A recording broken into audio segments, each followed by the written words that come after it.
TV, they're showing observers going from house to house and dragging people into the street. People being put down like dogs. Ready weapons. Protocol, shoot first. Native on native, killing cannot stand. Not on my watch. The original Fringe team didn't vanish. They aren't missing. They died 20 years ago. They aren't coming back to save us from the observers. They aren't in the desert or Peru or Immortal. You're right. They're in Amber. Unbelievable. 3, 2, 1. We just removed you from Amber. You were inside 20 years. 20 years? No wonder I'm so hungry. In the year 2609 AD, they finally ruined the planet. And when it was uninhabitable, then they traveled back through time and took our planet from us. Our records indicate that after the invasion, you and your team discovered a way of getting rid of the observers. Step back. Well, where am I? I'm just gonna give you an injection to help you breathe, okay? Westro. Walter, do you know me? I don't know how I could. I've been stuck in that amber for over 20 years. You barely look old enough. Henrietta? Hi, Dad. Everything we've been through has just been preparation for what we face here, now. She's everything I ever hoped she'd become. Just like her mother. You understand the risks of wanting to save the world.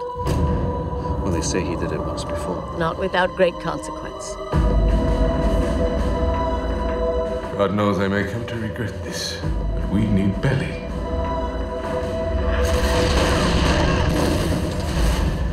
Bite my hand, and I will put you down.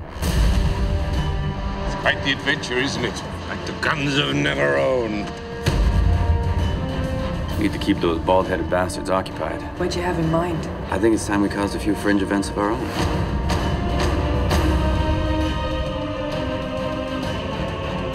I know what we need to do. I know how to rid our world of the observers.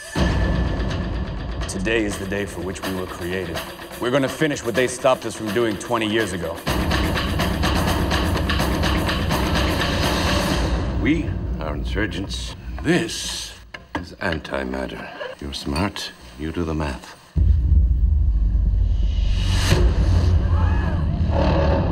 I think you're just what we've been waiting for. Someone to show people that we don't just have to accept our fate. We can fight back. How you doing? How about that trailer? Unbelievable. That was created by the incredible Ari Margolis, so find him on Twitter. He is amazing.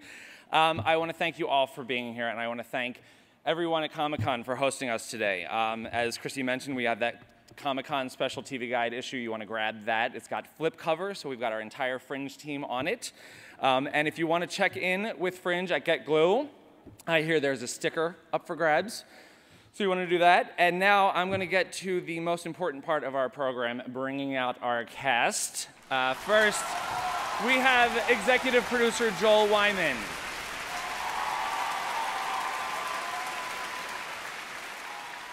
Mr. Joshua Jackson.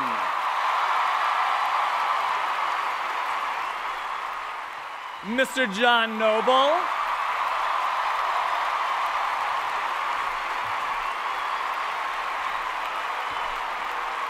Mr. Lance Reddick.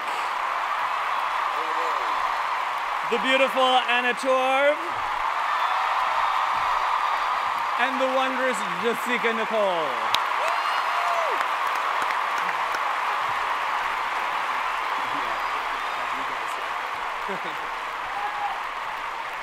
Hello, everybody.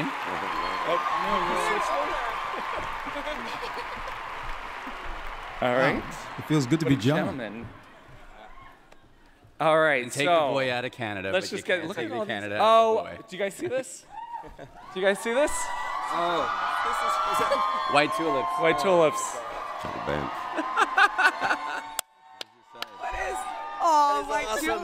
Wait, don't put the lights down. Don't put the lights down. What is it? They're white That tulips. is- Oh. That is just awesome. Well done, guys. All right, so as you might notice, there is somebody missing from our panel again this year. Unfortunately, Blair Brown had a bit of a cold and could not travel. So, Joel? We all miss her, right? Okay, so on the count of 3, what I'm going to do is I'm going to take a little video of you guys saying hi, Blair, and then we're gonna tweet it to her, okay? All right. So we need lights up again, Mr. Lightman. Lights up, Thank please. you. Let's say we miss you, Blair. Okay? On 3. On 3. 1, 2, 3. We miss you, Blair. That is awesome. We miss you too, Blair. Thank you very much. All right, you guys are awesome. Joel, based on that trailer that we just saw and a lot of speculation and discussion that's been happening since the finale, can you now confirm for us that season 5 will take place in the future? No, it's not. Yes, it is. It's gonna pick up exactly where we left off in 419, the next day. And now there was some footage in that trailer that we haven't previously seen, yet you guys aren't actually in production yet. So how did you figure this out? This was actually really a testament to how much everybody loves the show that makes the show, because we had to get the actors who had worked incredibly long hours to go and shoot, some pieces of footage for a season they had no idea what it was about, and they did it. Or if it would happen. But we sent them stuff, and of course it came back brilliantly, and we sort of intercut it. That video you just watched, incidentally, was our sales tool to try and get us a season 5, so we could present to people that needed to understand where we were going with the show, to allow them to say, okay, I love this show, to go inside with all the hard work you fans did to keep us going. So you saw it. We love you.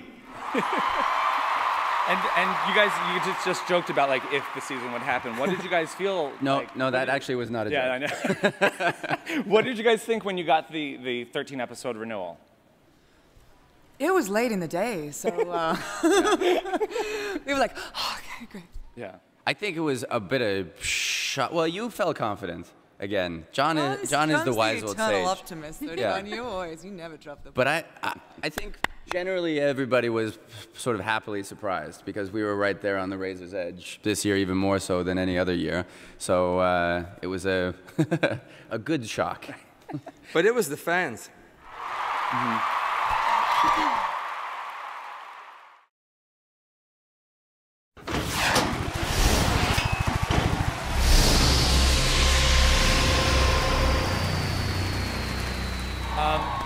Joel, how long have you known how you wanted the series to end? Oh. Well, I had ideas since season 1, but those changed, to be honest, because you get people bring things to the pie that you don't really expect, and then that makes you think about a whole different way to go.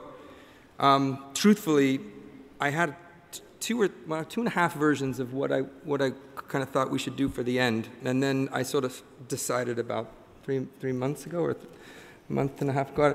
It just became very clear, and I knew this is the way that we should go, and that's what you're going to get. Whether you like it or not. No, you'll like it.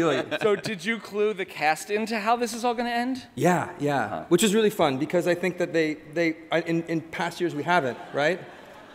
No. Usually we're very much kind of, in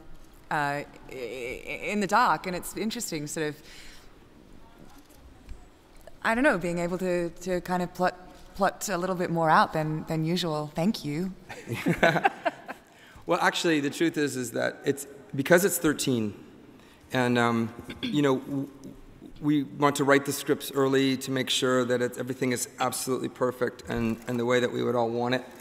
And if I'm doing that with the writing staff and myself and getting across what I really want to get across, I want to make sure that the actors had enough time to bring their ideas and thoughts and know where they're going. For the final season too, because they've developed these incredible characters and created these incredible characters, and I just want to make sure that they had enough, advance idea. Warning. Warning. To give us the chance. Yeah. Basically, like, just as you guys want the show to end well, we all want the show to end well, and to give us a chance to do our best job going into the final season. Yeah. Right. And now, this season is clearly going to be very observer-heavy. But they might not be as bad as we think. There's some questions. They're much, much worse. I think you have something to tell us about how we'll actually find out even more about this. Actually, this is kind of a little love letter from us to you guys in a really in a fun, I think, and meaningful way for those of you who like collectibles. Is we decided, you know, that it would be a good idea to sort of get a book, an observer book, where it's September's type of concept of what he's been through since the beginning of the program. And this is going to be done by Tara Bennett and Paul Terry, who did this great Lost book. I don't know if any of you have seen that Lost book, but it's astounding. And they're going to give the same treatment to Fringe, but it's going to be sort of all through the prism of September's impressions of what he's seen and what the characters mean to him, and maybe some things in there that'll surprise you. And we're going to actually kind of have it so there's a little bit of a contest where, you know, if you are early to sign up for it to get it, that we'll be able to, you know, draw a few names, and you guys would actually, your names would be included in the book as people of interest. That's awesome. That September, you know, is interested in. So, you know, that's coming up. So keep your eye for that. But we're trying to really give you guys back so much because, again, you know, without you guys and the media and your incredible support, we would not be here, and this is the little show that could, and I can't believe that we're here, and really, we appreciate it so much. Okay, so on to some of our cast stuff. Jessica. Darling Jessica. Hey. What's up? Hey. We never learned much about Astrid in her backstory or anything like that, but what she lacked in backstory, she made up for in utter lovability. When did you realize that this character was connecting with fans? In season 1, when she didn't even have much to do. And so many people said, oh, when's Astrid gonna get more to do? I'm staying with this show because I want to see what happens with Astrid. And I was like, I don't know, guys. I might get killed. So let's keep our expectations very low. And fortunately, I think that the relationship that John and I have in real life translated on camera a bit. And so this, you know, beautiful connection evolved in the storytelling. And I think that Astrid's first big episode was realized because of her relationship with the doctor in Snakehead. And it was such a lovely way to explore, you know, this burgeoning friendship that they had with each other. And you saw how much heart she had. And it was a really nice thing to have had faith in, because I thought, you know, I can get killed off in my first show. It's okay. There will be other shows. It's not a big deal. And I didn't die. I made it to the 5th season, and I'm still here.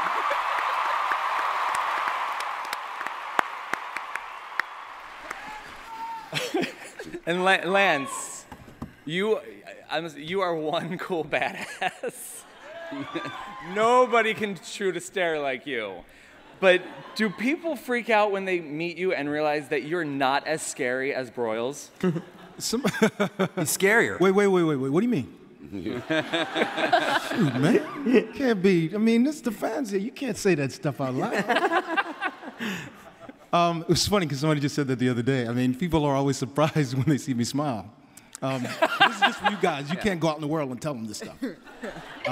But yeah, people really are surprised because, you know, when you're in people's living rooms week after week, year after year, and it's a particular way, they think you're that guy. Right. They think that you live in a trench coat. Well, well, he does. Actually, I'm not in a trench coat that often. But yeah. Can I just say one quick story about Lance? When we got here, I thought I was going to do my hair different. It was going to be my disguise for Comic-Con. And Lance is wearing a Breaking Bad hat. And he thought that was going to be his disguise for Comic-Con. So I'm walking behind him. He's like, they're just going to think I'm a fan. And so...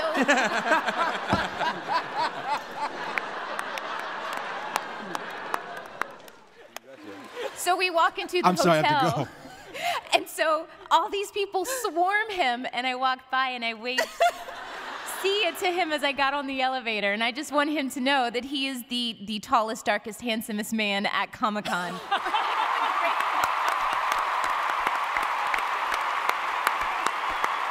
You know my mother told her to say that. All right, Josh, you came to us as, yeah, go ahead, Josh Jackson. You came to us as like a slightly more grown-up Pacey. And over the last 5 seasons, or 5 years, you have proven to be true leading man material. Your check's in the mail. What have you learned about yourself from playing Peter? About myself, I don't know. I would like to aspire to the nobility that Peter has developed over the course of the 5 years. I mean, I think the sacrifices that he has made for love and for family are on an epic scale. I don't know that I've got that in me quite yet. So I don't know how much I've learned about myself, but I certainly have had, it has been a great joy, particularly with John, to go from being the son to the father figure back to being the son, and now figuring out how we're going to end this, this relationship between these two men. I don't know how much I've learned really about anything, but it's been the process has been a pleasure. There you go.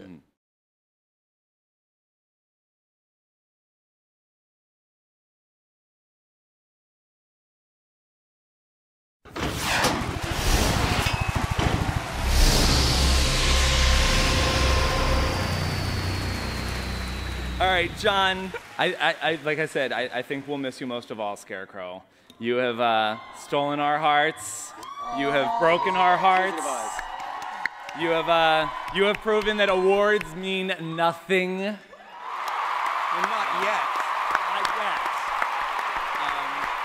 Are you prepared to say goodbye to this family? You know, they are like a family, and I get sort of cross when anything happens to any of them, and defensive and angry, and so if anyone, say we lose a cast member or something, I get really angry, like on a personal level, if there's a shift. Take it all a bit personally, but they have become family, and I don't think you can work with a group of people for 5 years without developing a strong relationship. And we actually do have a very, I get the sense that the group of people that I work with would have each other's back through many, many things, even though we may disagree on many things at times, and we do, of course. But I just sense a real sense of solidarity.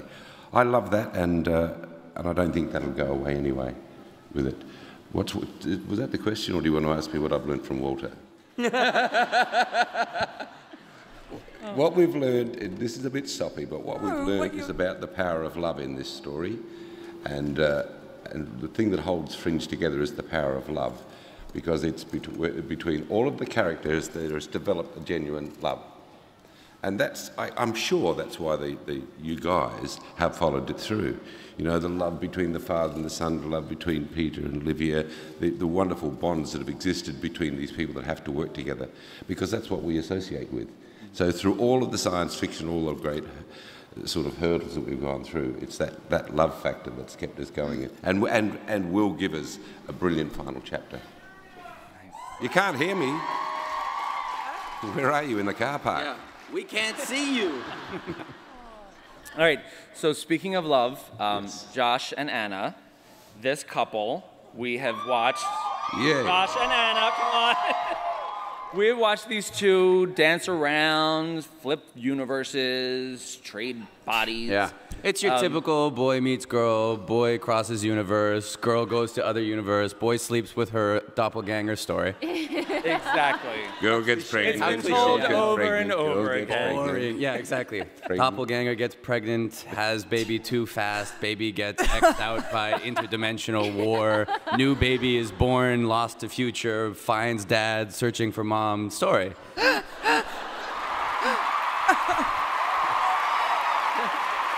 The huge. You just got the blurb for the DVD box. Yeah. Sorry, was that giving away too much? No, but I think we need a raise. That was pretty good.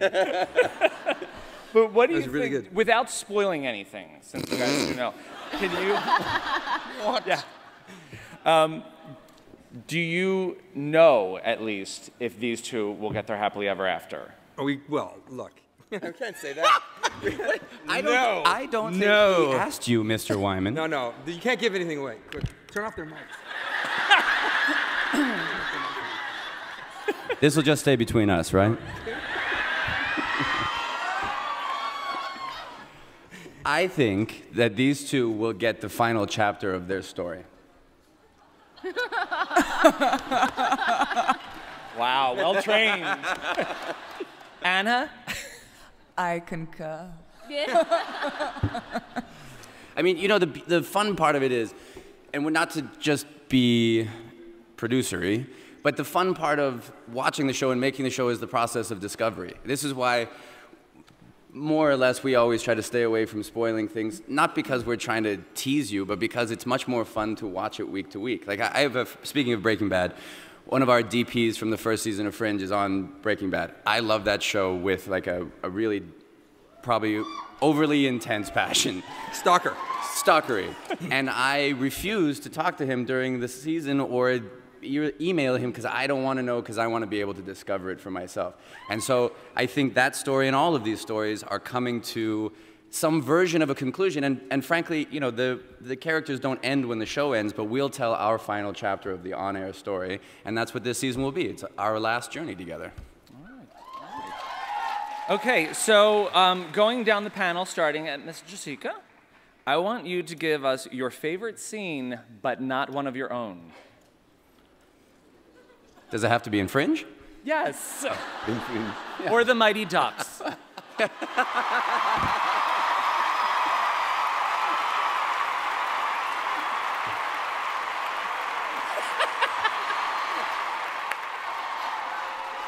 I don't think I've had that in about 15 years. No, my God, 20. Oh my God, 20 years. Yeah. Wow. Okay, I have a couple, so I'll be very brief. My first favorite scene is when Walter is at the phone booth and he can't remember the number to get in touch with Peter. That was one of the most touching scenes I've ever seen in television. And then my other favorite scene that I had read and kind of breezed over in the script, and then I saw it on television and I started crying, was when Olivia goes into her house and she realizes that the doppelganger had been washing her clothes, and she realizes that, you know, this woman had taken over her life, and she starts ripping the clothes out of the dryer. And it was so heartbreaking because I'm never going to experience that, obviously, you know, to have someone take over your life that way, but it was just played with such subtlety and beauty. It's such a testament to how talented Anna is. You got tears. As an actress. I'm getting so emotional right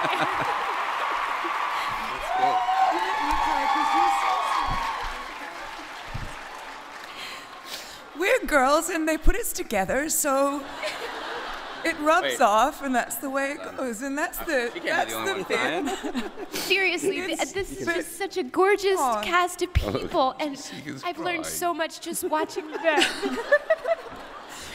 So anyway, but that's the bit that TV teaches you. It's not necessarily your character, is that you get to watch these people all the time, and you get to watch them do, you know, like a lot of the procedural stuff, and just on Jessica, one of the, you know, finally, last year, there was like an episode that was completely about Astrid, which we had all been hoping and waiting and waiting and waiting for.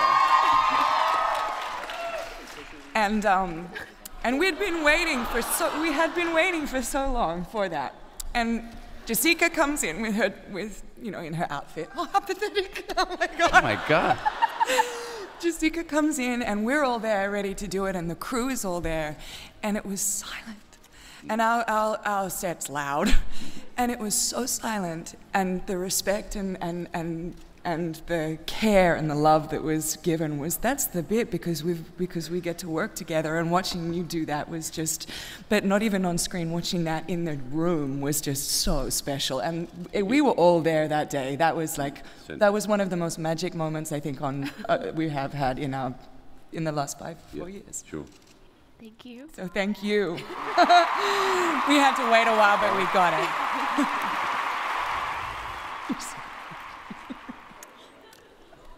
So was that your scene? Huh? That was your scene? Yeah. Oh, got it. Okay. It's funny because I actually wasn't there that day. Oh. But I mean, no. But the reason I say that is because are you talking about? Shh, don't start me crying. Are you talking about the scene when Astrid has the scene with her? Yes. Yeah. It sounds stupid, but we have been waiting a really long time. Normally I don't watch. Like, I didn't watch The Wire until we were in the middle of season 3. I still haven't watched most of my stuff on Oz. I haven't watched my season of Lost. So I haven't watched most of this show, but I watched that episode. And, shit. We're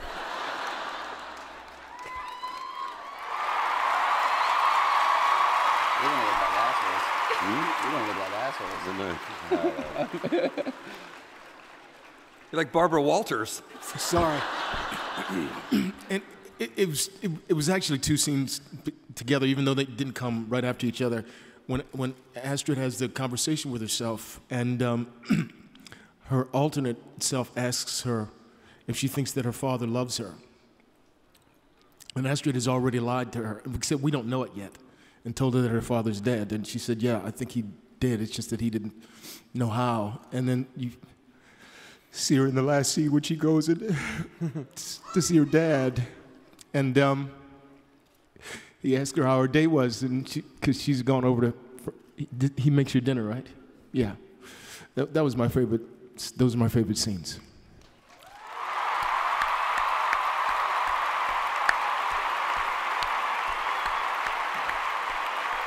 So you can't go out and tell anybody this happened. I too am sensitive.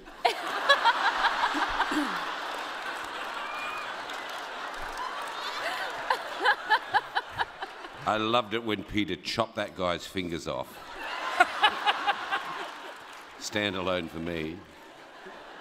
And I think there was one episode in the first season where Olivia shot 17 men in one scene. I love that. What can you say? Look, those scenes I'm talking about were some of the most beautiful stuff we ever done, but I'm not going to cry. I'm not going to cry. Your turn. I feel like an abusive father right now. I apologize I don't have tears for you guys. I actually think, I don't know, it's not a scene, but I think I'm going to go with, I mean, truly, probably most of my favorite scenes would be your scenes, but I'm in a lot of those, and since you can't pick the ones that you're in, I'm going to go with Seth Gable. And I'm going to go, not necessarily with a scene, but particularly when he was doing his doppelganger stuff. I mean, all of you guys have done beautiful doppelganger stuff, but the ways that he contrasted his 2 selves, I thought was really, really well thought out and well performed. So I'm going to go with Lincoln and Alt Lincoln, just in general.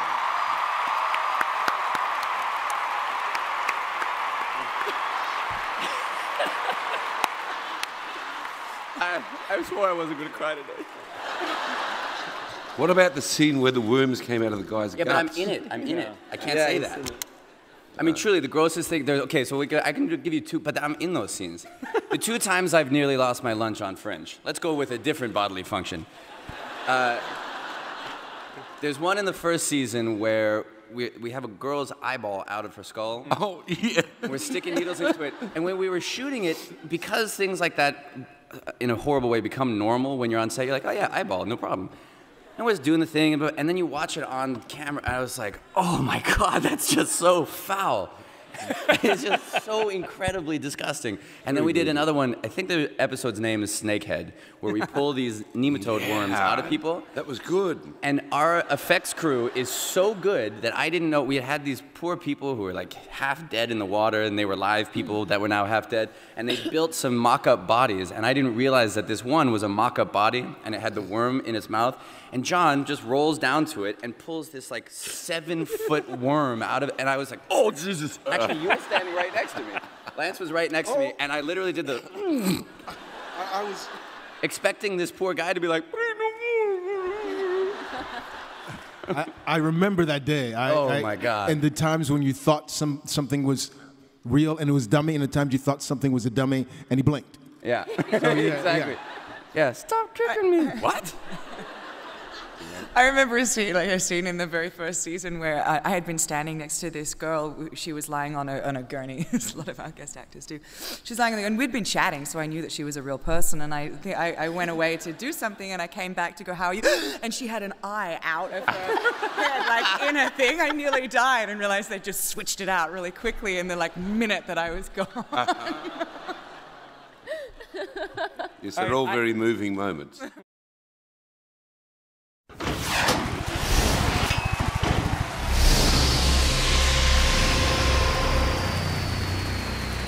I think we have another video clip to run, right? Yeah. And this is completely exclusive, made solely for this event. And for everyone with eyeballs, in or out of their heads. So I think this is something else for you guys that we all wanted to give you, because we feel like you have a brick in the building, and it's not saying goodbye, it's saying that we're successful. All of us are really successful in running 100 episodes and having this beautiful family, and you guys being a part of it, and us knowing that. So we just, from all of us sitting here, and all the people in Vancouver who are working so hard to bring you the show, and all the people at Fox who stuck with us even though our numbers were middling at best, which never happens. So yay, Fox, and you have to really say thank you, because especially with shows that are kind of critically acclaimed that don't do really well, everybody's first thing like, I'm never watching Fox again. I'm never watching them again because they canceled my favorite show, and we tend to forget that it's a business. People have to make money. So the fact that they stuck with us and they said, no way, this is too much fan support, it's too much media attention, and we really love the show and believe in it. Thanks to them, and thanks to Warner Brothers for everybody, but most of all, like I said, thanks to you guys, because you really do own the show with us, and we want to show you this and as a thank you.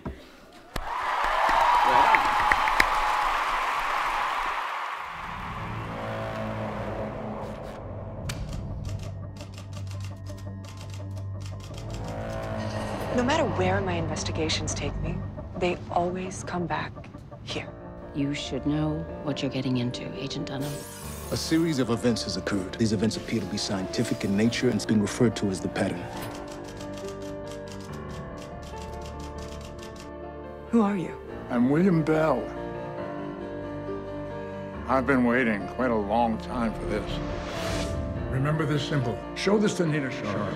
Well, I always said to Walter, physics is a bitch.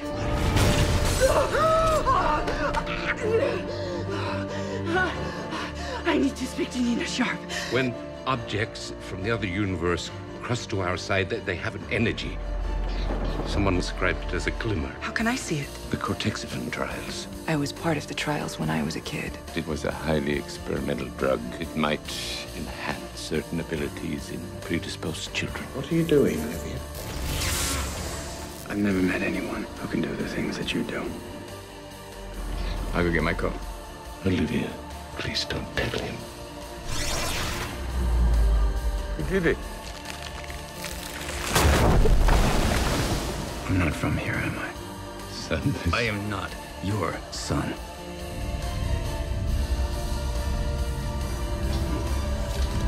Good God.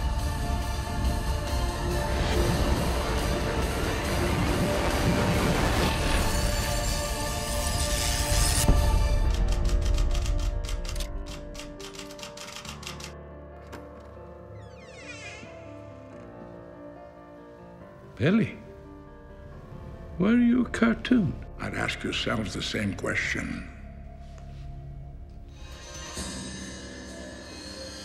Your reputation precedes you, Miss Dunham. I have spent my life inventing things that bring joy and happiness to make the world a better place. Flannel pajamas. Rainbows. And my latest project, singing corpses. Why not bring a little life to the dead, I say?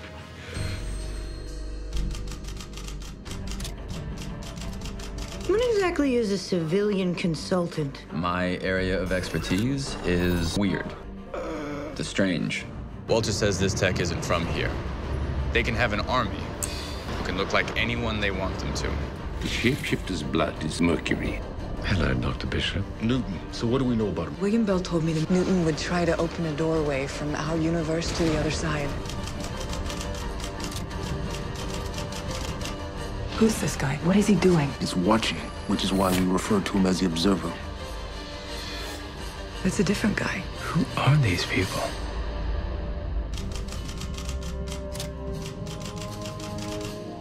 Peter, I'm pregnant.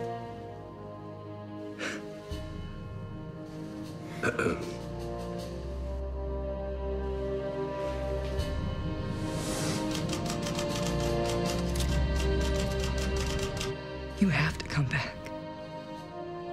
Because you belong with me.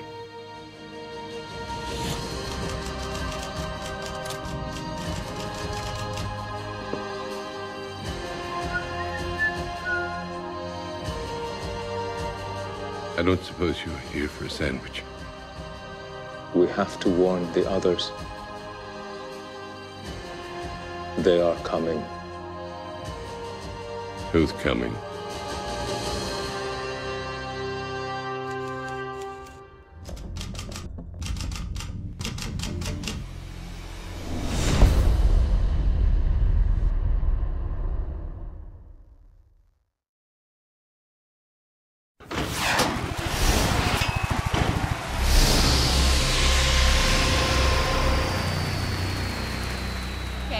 Yeah. Now you. Hi, everyone. I'm actually down from Canada, from Vancouver, and I go to UBC. And it's been really cool seeing bits of my city and bits of my school in the episodes. I haven't seen you guys yet, but hopefully one day. So my question is, for all of the cast, basically, if you could have gotten any piece of advice on your first day of set, what piece of advice do you wish you could have gotten? That's yeah. Piece of advice. Get a good night's sleep. I think that I would have loved someone to have said, "It's okay, Anna, take a breath. Television's fluid," and that's the biggest thing I think I've learned about doing TV is that it flows, and so nothing is set in stone. Characters can change, stories can move, and so therefore you can just go with it. Cool. Very wise. Go on. Oh, damn. Yeah. I don't know if any advice could have prepared me for my first day on the set. My first day on the set was when we did the pilot in Toronto, and I'm pretty sure that Jean the cow was there the first day, and I just met all these people. It was just like really overwhelming, and there was nothing to ready me for what I was about to experience for the next 5 years. John or Lance? My first day on set, we were in Toronto. It was -27. Yeah. I was there with Josh and Anna, and there's a scene you might remember from the pilot, and I had to put this great big beard on. And I turned around and said, "I knew you'd come." I didn't know how much fun it'd be, to be honest with you. So if someone had said, "This will be fun," I would have said, "Thanks." That's pretty pathetic, isn't it? Have fun. That's like your drama teacher said to you, "Just have fun." You're kidding me. Go on, Lance. Wow. Well, unfortunately, I don't have an answer for two reasons. One, I don't remember my first day on set. I don't remember what was our first. I remember the read-through, but I don't remember the first scene that I shot. Was it not on the tarmac? Oh, was it? Oh, yeah.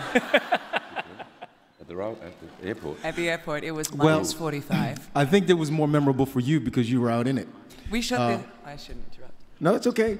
These guys were freezing their little tushies off in like, what was it, 20 below? Minus 45. And if you watch that scene of us at the airplane walking towards the airplane, you can see that we just get bigger and bigger and bigger and bigger as the shots get like further apart because we just keep putting more and more tracksuit pants under our like suit. Do you remember? And we had to keep going inside. Well, the thing about it is my call was 10 o'clock at night. And so I got there and I got dressed and then I slept till 5:30 and then they had me come on and greet them and then I went home. So I wasn't that cold. And as far as advice goes, wow. Only because by the time we shot Fringe, I'd been doing so much TV. I feel like it was more like by the time we got to episode 4 that I wish someone would give me advice because I'd never done a network show before. And it was to relax because sometimes the words can change suddenly. All right. Thank you. Hi, my name is Raymond. I've been a longtime fan. For Pacey, what if Coach Bombay had never blown a .08? John Noble, you're just such a genius. Lance, what if they had killed you off and what if they hadn't killed you off and lost? And Anna, I saw that cop sketch of you a couple months ago. You can write me a ticket anytime. Astrid, I love you. I love you. You're so cute. Is Henry Ian Cusick going to be in future episodes? Is what? Is Henry going to be? I honestly, since we have 13, I just want to say this up the front. There's only 13, so it's the end. Okay? So I'm going to be really, really careful with what I say because I really want, like Josh said earlier, I really want you guys to have the experience, as do all these great actors. They just want you to experience it. You know, it's like saying, I want to open up my presents before Christmas. I'm sure there's an urge to do it, but it's always much better when you wait. So, I mean, let's just say... Henry, you'll find out soon. Yeah, yeah. Henry was an astounding performer last season.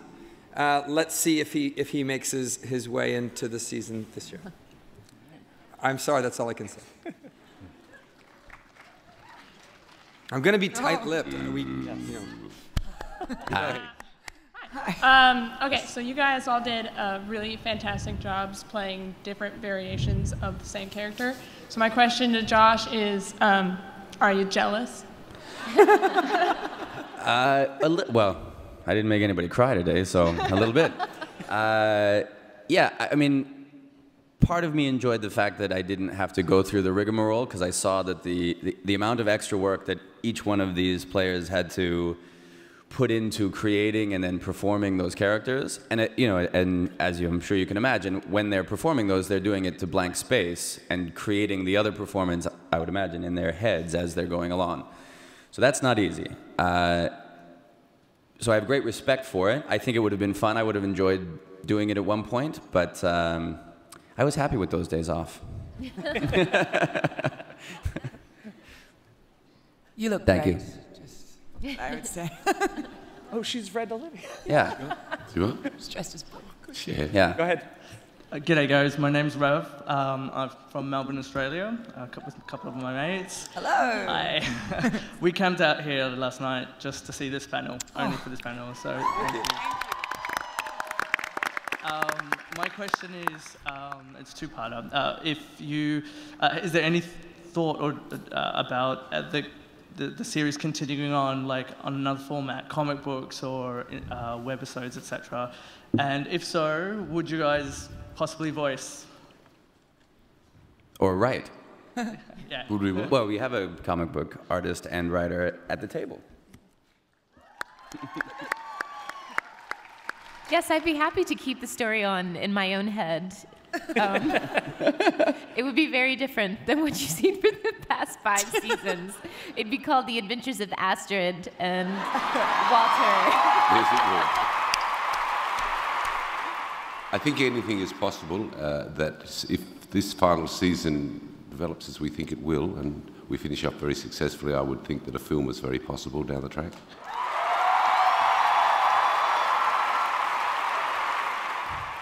Of course, it'll be shot on this by us in our trailers, but it's still a film nonetheless. The quality's really good now. You should see what I've got here. Yeah, I don't know. I mean, they did those Fringe. I got to write one of those Fringe comic books, and that was a ton of fun, which I highly recommend to everybody. So I think there's a good possibility, and like you said, the book that's being put together, I bet there's and in fact, don't discount yourself, because fan fiction is a part of the universe of the show as well. So yeah, I think the show will live on in some form or another. You're welcome. Thank you for camping out. I'm sorry. If there was a superhero called The Fringe, what would he or she look like? I think we have her. The Fringe. And then people could come dressed up as The Fringe. Of course, now we're getting back into a bad place. We should go away from that all of a sudden. By the way, Anna and I have read some of that fanfic out there. Yes, we have. Uh-oh. What? You guys are scandalous.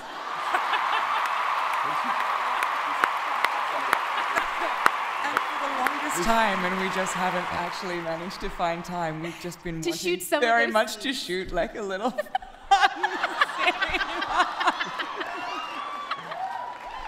You haven't read it, boys? What's that? No, 50 Shades of Fringe.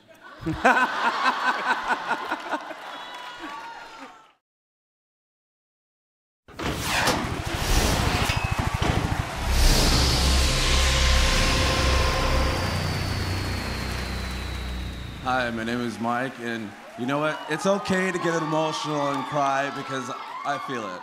Anyways, I was gonna ask you guys, what's your favorite Walterisms? Ooh. Oh, that's a good one. That's a good one. So many. I think Vagenda still has to be top of the list. Wait, what did you say? The Vagenda line is still maybe one of the best neologisms I've Fell ever right into her agenda. Yeah. It seems to be the theme of our afternoon. Morning. Morning. Wait, I think I got to weigh in on that one. You got a better one? I doubt it's better, but it's from the pilot when I think you guys you and Olivia are driving Walter home from you're driving him somewhere. Anyway, Walter says on topic. I think I just pissed myself. Oh, don't worry. Which it was clearly just a runs squirt. in the family. Just a squirt. Just a squirt. Man, I rewound that and rewound it and rewound it. Just a squirt. Yes, that was a fine moment. That's why he was so excited about it. So he's not the only one. Oh, I don't know. I can't think. There are so many, John. There you go. I can't choose. Well, since nobody else can think of it. Also, Astro, Asterix. Astronaut, whatever. There's like 10 of them. Yeah. Then when he finally, Oh, that was Strawberry so Fairy sad. to Death, that was pretty good. Yeah, when she gets him back and calls him Wally was a pretty awesome moment. But I love it when he calls her names that don't begin with A. I think they're so funny. Like when he called her Claire one day, that was pretty prized writing right there. Nice. All right. Thanks. Thank you. This question is for J.H. Wyman. Blair Brown mentioned in TV Guide magazine that one of her favorite Comic-Con moments was meeting the female observers last year. That was us. Hi. Hi. Oh, hi. So our question is, are we going to see any actual female observers this year?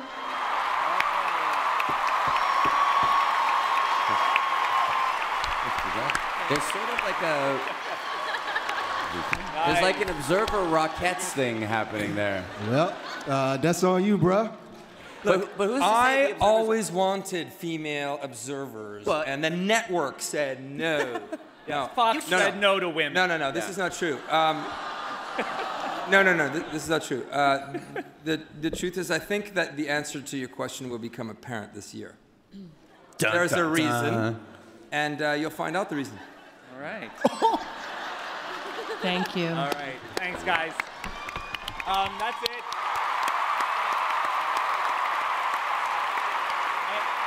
One last one. Right there. Hey, my name is Ashlyn, and the past 4 years have just been amazing, and I can't wait for the 5th season. My question is for the majority of you. Sorry, Josh. What was your favorite version of your character to portray, and why? The one I like best is the random Walter, the kind of the initial one that had no boundaries and really didn't know what was appropriate and what wasn't appropriate. And he was the one that was also so loved his son. He so wanted his son back, but he kept saying the wrong thing all the time, and his son didn't like him. He was beautiful because he was just random and he was without filters. And in some ways he was the setup for the rest of them, but he was so much fun to play because there was nothing I couldn't do. Nothing.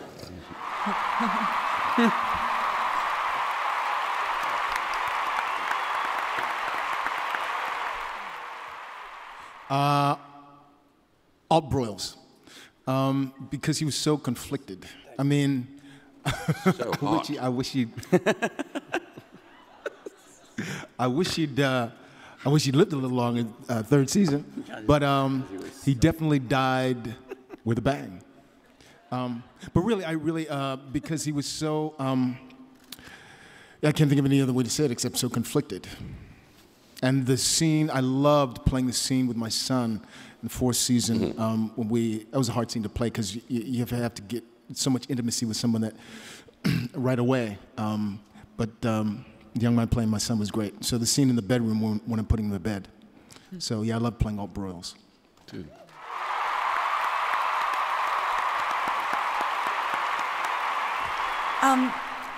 On a day-to-day basis, going to work, the days that I was playing alt Olivia were much more enjoyable because she was just simply lighter. But Olivia is much more satisfying. I mean, like there is just more to her, and I'm excited actually about this season because we did say goodbye to the alternate universe, and I think that my focus can then just go completely back onto Olivia instead of constantly kind of keeping particular characteristics, you know, like in one dimension or the other.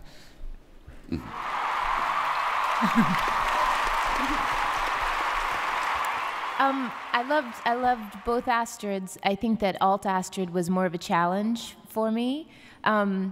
She was really difficult, and everybody thought she was such a flat character. You know, she has a kind of robotic way of speaking, and you don't get to see her emote very much. And so for 1.5 seasons, people had this idea, you know, of her being this really undynamic character. And then out of nowhere, she comes, and she really brings it. And that was such a thrill. It was so difficult. But every day that I would play Alt Astrid, I would go home with the throbbing headache because she would stand so focused at her computer. And so my muscles would clench up, and I wouldn't realize it. And I would go home like, oh, God, I can't wait till we say goodbye to these people.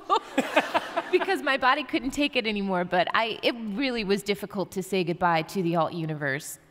Incredibly hard, and specifically saying goodbye to Lincoln. Of course, this is Fringe, and you don't know what will happen. We might get to see him again, but it was like closing a chapter, you know, of our story, and it was pretty tough to do. Yeah, it was. Agreed. I was so sad. Yeah. Okay, guys. Unfortunately, we are at the end. I want to thank all of you guys. And I definitely want to thank you guys for bringing your worlds into our worlds.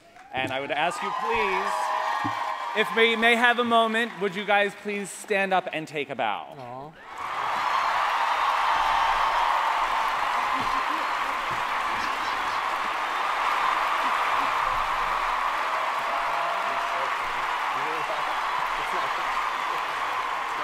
Head on down, guys. Thank you so much! Go around and get your pictures.